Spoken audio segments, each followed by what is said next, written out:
ప్రభుయేసుక్రీస్తు నామం పేరిట మీకు అందరికీ శుభాభివందనాలు తెలియపరుస్తున్నాను. దివ్య జ్ఞాన గ్రంథం బైబిల్ ఒక విషయాన్ని తెలియజేస్తుంది. ఓ మనుషుడా, నువ్వు ఏ విత్తనాన్ని విత్తావో ఆ పంటను కోస్తావు. మనం అనుకుంటాం కొన్ని సందర్భాల్లో మనుషులు కీడు చేస్తున్నాం, మనుషుల్ని పాడు చేస్తున్నాం, మనుషులకి ఇబ్బంది పెడుతున్నాం, ఏం జరగదులే అనుకుంటాం. కానీ బైబిల్ చెప్తా ఉంది, నువ్వు ఏ విత్తనాన్ని విత్తుతావో ఆ పంటను కోస్తావు. ప్రేమను విత్తితే ప్రేమను కోస్తావు, క్రోధాన్ని విత్తితే క్రోధాన్ని కోస్తావు, పగను విత్తితే పగనే కోస్తావు, మరణాన్ని విత్తితే మరణాన్ని కోస్తావు. ఈ రోజున ఇరాన్ స్థితి బాగా దిగజారిపోయిందండి. ఇరాన్ ఈ రోజున చాలా భయంకరమైనటువంటి స్థితిలో కుప్పకూలిపోయింది. ఇరాన్ యొక్క భౌతియం లేదు అని చెప్పుకోవచ్చు. ఎందుకంటే అమెరికా వాళ్ళు దాడి చేసి వారు ప్రధానమైనటువంటి అణుస్థావరాలని వారు పేల్చేయడం జరిగింది. ఇజ్రాయెల్, మొసాద్ చాలా తీవ్ర నష్టం కలుగజేశారు. వీటన్నిటికీ కారణం ఏంటి? ఇరాన్ ఎవరు ఉసురు పోసుకుంది, ఇరాన్ని శపిస్తుంది ఎవరు అని ఆలోచన చేస్తే ఈరోజు ప్రపంచవ్యాప్తంగా ఒక వార్త బాగా వైరల్ అవుతుందండి. ఇండియన్ మీడియాలో కావచ్చు, వరల్డ్ మీడియాలో కావచ్చు. ఒక అమ్మాయి ఇరాన్ దేశాన్ని, ఇరాన్ యొక్క సుప్రీం లీడర్ని శపించారు. అందును బట్టే ఇరాన్ ఈ స్థితికి వచ్చిందని ప్రపంచవ్యాప్తంగా మాట్లాడుకుంటున్నారు. ఏంటి ఆ వివరాలు? ఇరాన్లో స్త్రీలకు ఎటువంటి గౌరవం ఉంటుంది, స్త్రీలను ఏ విధంగా చంపుతూ ఉంటారు, స్త్రీలపై ఏ విధమైనటువంటి చట్టాలు ఉన్నాయి, నిజంగా వారు చేసిన ఉద్యమాలు ఏంటి, ఈ వీడియోలో మీతో చాలా సూటిగా నేను మాట్లాడతాను. ఒక విషయం అందరూ గమనించాలి, చేసిన పాపానికి ప్రతిఫలం ఉంటుందండి. పాపం మనల్ని తరుముతుంది, నీ పాపమే నిన్ను మరణానికి నడిపిస్తుంది, పాపం వల్ల వచ్చేటువంటి జీతం మరణం అని దేవుని లేఖనం సెలవిస్తుంది. ఏ రీతిగా ఇరాన్ ఈ శాపాన్ని అనుభవిస్తూ ఉంది, అనేక మంది స్త్రీలు ఏ విధంగా శపించారో, వారి జీవితంలో ఎలాంటి అక్రమాలు జరిగినాయి, అనేక మందిని ఏ విధంగా వారు ఉరి తీశారో ఈ వీడియోలో నేను మీతో మాట్లాడడానికి ఇష్టపడుతున్నాను. 1988 సంవత్సరంలో ఒక బాలిక ఇరాన్ దేశంలో పుట్టింది. ఆమె పేరు అదేపా షా అలేహా అనేటువంటి అమ్మాయి. ఆ అమ్మాయి జీవితంలో చాలా భయంకర అన్యాయం జరిగిందండి. ఎవరు చేశారంటే ఇరాన్ ప్రభుత్వమే చేసింది. ఆమె చనిపోతూ భయంకరంగా శపించింది, ఇరాన్లో ఈ యొక్క ప్రభుత్వం అంతమొందాలి, ఇరాన్ సర్వనాశనం అయిపోవాలి, శత్రు దేశాలు వచ్చి ఇరాన్ మొత్తం నాశనం చేయాలని పబ్లిక్లో ఆమె శపథం పూనింది, శపించింది.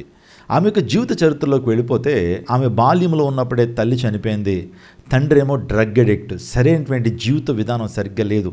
అలా ఉండటం కారణం చేత అనేక మందిని ఆమెను సెక్సువల్గా ఎక్స్ప్లాయిట్ చేశారని, ఇరుగు పొరుగునటువంటి అనేక మంది పురుషులు ఆమెను సెక్సువల్గా ఎక్స్ప్లాయిట్ చేశారు, భయంకరమైన రీతిలో ఆమెను హెరాస్ చేశారు.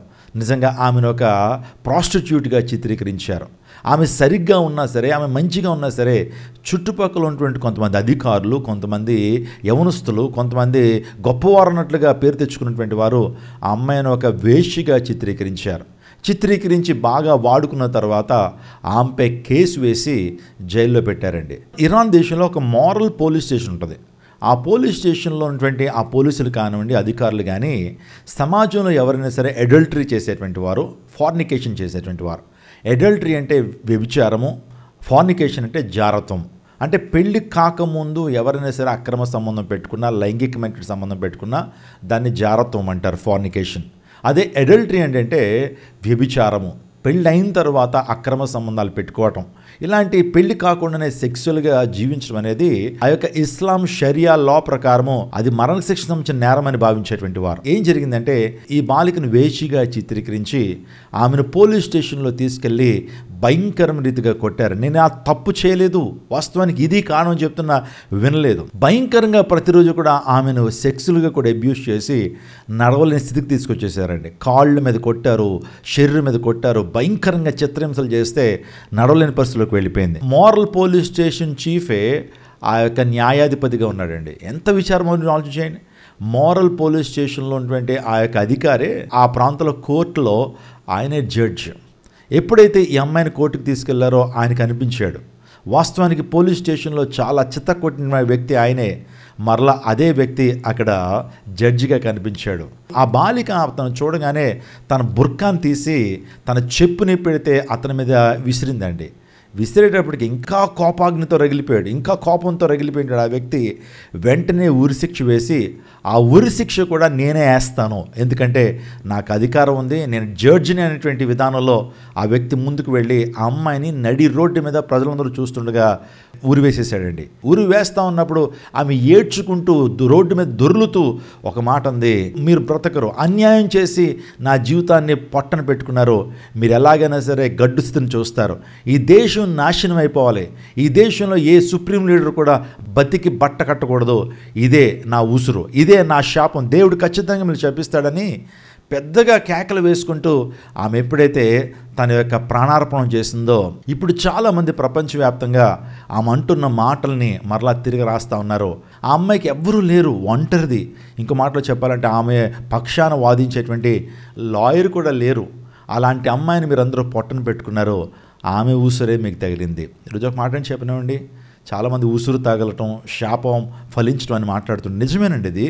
ఒకవేళ నీవు అన్యాయం చేసావా, అక్రమం చేసావా, ఒకవేళ ఎవరన్నా ఉసురు పోసుకుంటున్నావా, అది నీకు క్షేమం కాదు. స్త్రీ యొక్క ఉసురు పోసుకోవడం అంతకంటే క్షేమం కాదు. ఎవరికి అన్యాయం చేయకూడదండి. ఒకవేళ ఈ యొక్క జడ్జిలు, ఈ లాయర్లు, ఈ కోర్టులు నీకు ఒకవేళ శిక్ష విధించకపోవచ్చేమో, కానీ పరలోకం ఉన్నటువంటి సుప్రీం జడ్జ్ అయినటువంటి జీసస్ క్రైస్ట్, యేసుక్రీస్తు ప్రభువారు, ఆ న్యాయాధిపతి ఖచ్చితంగా న్యాయాన్ని తీరుస్తాడు. దేవుని లేఖనం ఏం చెప్తుందో తెలుసా? మనుషుడా, నువ్వు ఏ విత్తనాన్ని విత్తుతావో ఆ పంటను కోస్తావు. నిజమేనండి. మనం అనుకుంటాం, తెలిసో తెలియక కొన్ని సందర్భాల్లో ప్రజల్ని బాధిస్తాం, ప్రజల్ని ఇబ్బంది పెడతాం, ఇంటెన్షనల్గా వారిని బాధ పెడతాం. కొంతమంది అమానుషంగా చంపుతూ ఉంటారు, అమానుషంగా బాధిస్తుంటారు, టార్చర్ చేస్తుంటారు. గుర్తుపెట్టుకో, ఖచ్చితంగా నీ జీవితంలో కూడా నువ్వు ఏదైతే చేసావో అది నీ తల మీదకి వస్తుంది. నువ్వు ఖచ్చితంగా ఆ శాపాన్ని అనుభవిస్తావు. ఈరోజు ఇరాన్ ఎంత భయంకర స్థితికి రావడానికి కారణం ఏంటి తెలుసా? ఇలాంటి ఒక్క అమ్మాయి కాదండి, అనేక మంది అమ్మాయిల జీవితంతో ఆడుకున్నారు. చిన్న చిన్న పిల్లలండి, వాస్తవానికి 9 సంవత్సరాలు, 11 సంవత్సరాలు, 13 సంవత్సరాలు ఆ బిడ్డల్ని వేశ్యలుగా చిత్రీకరించి వారిని భయంకరంగా ఉరివేసేశారు. ఇంకా కొన్ని విషయాలు నేను మీతో మాట్లాడతాను. ఇరాన్లో క్రిమినల్ ఏజ్ బాలికలకి ఎంతో చెప్పమంటారా? కేవలం 9 సంవత్సరాలు మాత్రమే. అదే విధంగా బాయ్స్కి 15 సంవత్సరాలు. అంటే 9 సంవత్సరాలు దాటినటువంటి బాలికను వారు నిర్దాక్షిణ్యంగా చంపేయచ్చు. 9 సంవత్సరాలు అంటే మీరు చూడండి, 4th క్లాస్ చదివిన తర్వాత ఆ బాలిక ఏదైనా నేరం చేసినా ఆమె ఉరిశిక్షకు అర్హురాలు, మరణశిక్షకు అర్హురాలు. చాలామంది వీటిపై పోరాటం చేశారు. వారికి ఆ మెచ్యూరిటీ ఉండదు. ఆ టైంలో వారు బుర్కా వేసుకోకపోయినా, కొన్ని నియమాలు పాటించకపోయినా చంపేయడం ఏంటండి అని పోరాటం చేస్తుంటే, ఆ పోరాటం చేస్తున్నటువంటి వారిని కూడా జైల్లో పెట్టి వారిని కూడా చిత్రహింసలు చేసేటువంటి ప్రభుత్వము ఇరాన్ ప్రభుత్వం. ఒక్క సంవత్సరంలోనే 88 మంది చిన్న బిడ్డలను ఉరితీశారు. ప్రపంచవ్యాప్తంగా చాలా హ్యుమానిస్టులు బయలుదేరి దీని మీద పోరాటం చేస్తూ వచ్చారు. అదేంటంటే అమానుషమైన చర్య కదా అని మాట్లాడుతున్నా సరే, మా యొక్క షరియా లా ఇదే చెప్తుంది అని చెప్పి వారు వితండవాదం చేయటం చాలా ఆశ్చర్యం కలుగజేస్తుంది. అదే రీతిగా మాషా అమీనీ అనేటువంటి ఒక అమ్మాయి 2022 సంవత్సరంలో 3 రోజుల అమ్మాయిని కస్టడీలో పెట్టి కొట్టి చంపేశారండి. ఎప్పుడైతే అలా చంపేశారో చాలామంది ఉద్యమానికి తెరతీశారు. అనేక మంది రోడ్ల మీదకి వచ్చి యాజిటేషన్ చేయడం మొదలుపెట్టారు. 2022 సంవత్సరంలో ఉమెన్ లైఫ్ పేరు మీద అనేక ఉద్యమాలు చేసి వారి బుర్కాలను తీసి వాటిని కాల్చేసి, మాకు ఈ ప్రభుత్వం వద్దు, ఈ నిరంకుశక్తమైనటువంటి ప్రభుత్వం మాకు వద్దు, మాకు ఫ్రీడమ్ కావాలని అనేక మంది ఆ ఉద్యమాలు చేస్తే అందులో సుమారుగా 750 మందిని చంపేసిందండి ఇరాన్ గవర్నమెంట్. అందులో స్త్రీలు ఉన్నారు. అందులో సుమారుగా 11 మంది స్త్రీలు ఉన్నారు. సుమారుగా 30,000 మందిని అరెస్ట్ చేసి భయంకరమైన టార్చర్ చూపించారు. ఈ యొక్క విషయాలను కూడా మీరు వింటున్నప్పుడు ఇరాన్ మీద ఇజ్రాయెల్ దాడి చేయటం సబబే అనిపిస్తుంది, అమెరికా దాడి చేయటం సబబే అనిపిస్తుంది.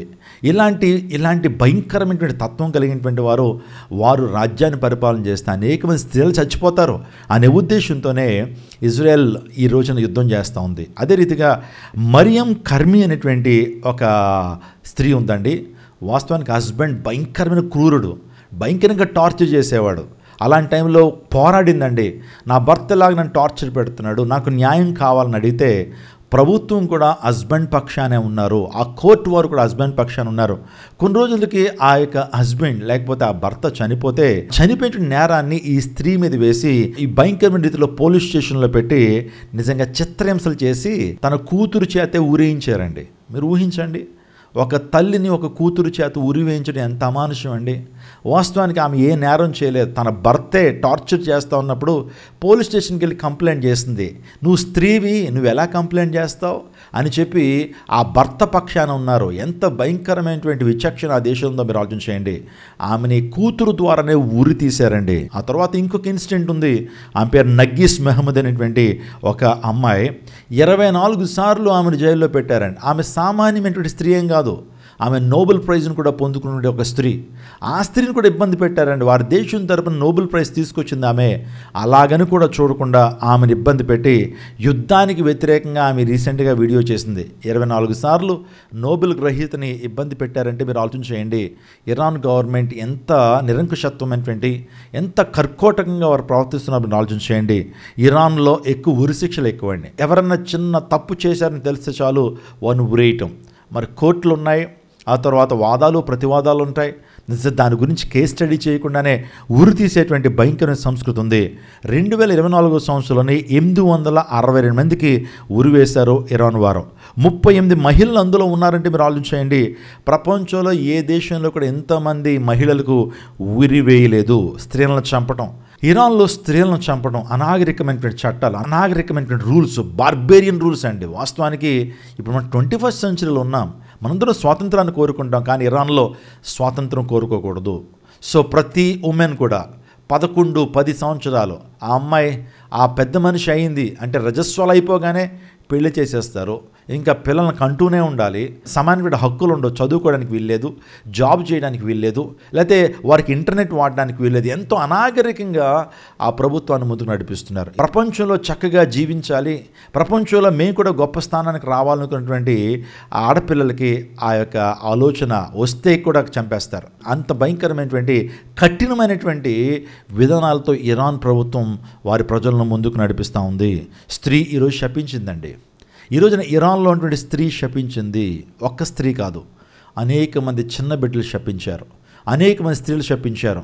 ఈరోజున నడి రోడ్ల మీదకి వచ్చి వారు పోరాటాలు చేస్తున్నారు. ఈ ప్రభుత్వం మాకొద్దు, మేము ఇజ్రాయెల్ని సపోర్ట్ చేస్తున్నాం, అమెరికాని సపోర్ట్ చేస్తున్నాం, ఇరాన్ ప్రభుత్వం మాకొద్దు అని అనేక మంది పోరాటం చేస్తూ ఉన్నారు. హ్యూమన్ రైట్స్ సంస్థలు కూడా వ్యతిరేకాన్ని వ్యక్తం చేస్తున్నారు.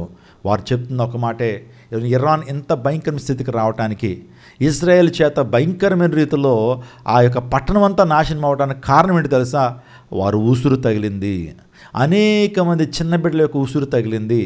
అందులో సుప్రీం లీడర్ ఖమేనీ దగ్గర నుంచి తన అనుచరులందరూ కూడా భయంకరంగా వారు పరిపాలన చేస్తూ వచ్చారు. అమ్మాయిని గౌరవించడం, స్త్రీని గౌరవించడం ఆ యొక్క దేశంలో లేదు. భయంకరంగా ఉరిశిక్షలు వేసి వాళ్ళని వేశ్యలుగా చిత్రీకరించి చంపేస్తున్నారు. అందును బట్టే ఆ స్త్రీల యొక్క ఉసురు తగిలింది అని ప్రపంచం అంతా కూడా మాట్లాడుకుంటున్నారండి. నిజమేనండి. ఈ రోజున ఈ యొక్క వీడియో చూస్తుంటే మీరు ఒక విషయాన్ని గమనించాలి. వీలైతే ఎవరికన్నా మేలు చేయి, మేలు చేయలేకపోతే మౌనంగా ఉండు, కానీ ఏ ఒకరి కీడు తలపెట్టొద్దు. ఒకరు నాశనం అయిపోవాలని కోరుకోవద్దు, ఒక వ్యవస్థ నాశనం అయిపోవాలని కోరుకోవద్దు, లేకపోతే మీ జీవితంలో ఏ కుటుంబం నాశనం అయిపోవాలని చెప్పి శపించొద్దు. ఒకవేళ నువ్వు శపిస్తున్నావా, కొన్ని రోజులు బాగానే ఉండొచ్చేమో, కానీ ఆ శాపం నీకు మరలా తిరిగి వస్తుంది. బైబిల్ గ్రంథంలో ఒక చరిత్ర ఉందండి. ఆ చరిత్ర ఎస్తేరు గ్రంథంలో ఉంటుంది. హామాన్ అనేటువంటి వ్యక్తి యూదా జాతిని నాశనం చేయాలనుకున్నాడు. యూదా జాతిని మొత్తం నాశనం. యూదా జాతి ఏ కీడు చేశారండి? ఆ టైంలో యూదులు వాస్తవానికి చాలా నిక్కచ్చిగా ఉండేవారు, చాలా ధర్మంగా బ్రతికేవారు, నిష్ఠతో బ్రతికేటువంటి వారు. ఏ ఒక్కరి కీడు చేసేటువంటి తత్వం యూదులు ఉండేది కాదు. దైవభీతి కలిగినటువంటి వారు. మరి అలాంటి దైవభీతి ఖచ్చితంగా ఉన్నటువంటి వారు బ్రతుకుతుంటే హామాన్ అనేటువంటి వ్యక్తికి చాలా కోపం వచ్చేది. ఏంటి వీళ్ళు ప్రత్యేకంగా ఉంటారు, స్పెషల్గా జీవిస్తారు, వీరు దేవునికి తప్పించి మరి ఏ విగ్రహానికి వీరు నమస్కారం చేయరు. అతని ఉద్దేశం ఏంటంటే హామాన్ అనేటువంటి వ్యక్తి ఒక అధికారిగా ఉన్నాడు. ఆ వ్యక్తికి మొర్దికై అనేటువంటి ఒక ద్వారపాలకుడు నమస్కారం చేయలేదట. అంటే ఆ యొక్క కాళ్ళ మీద పడి మొక్కలేదట.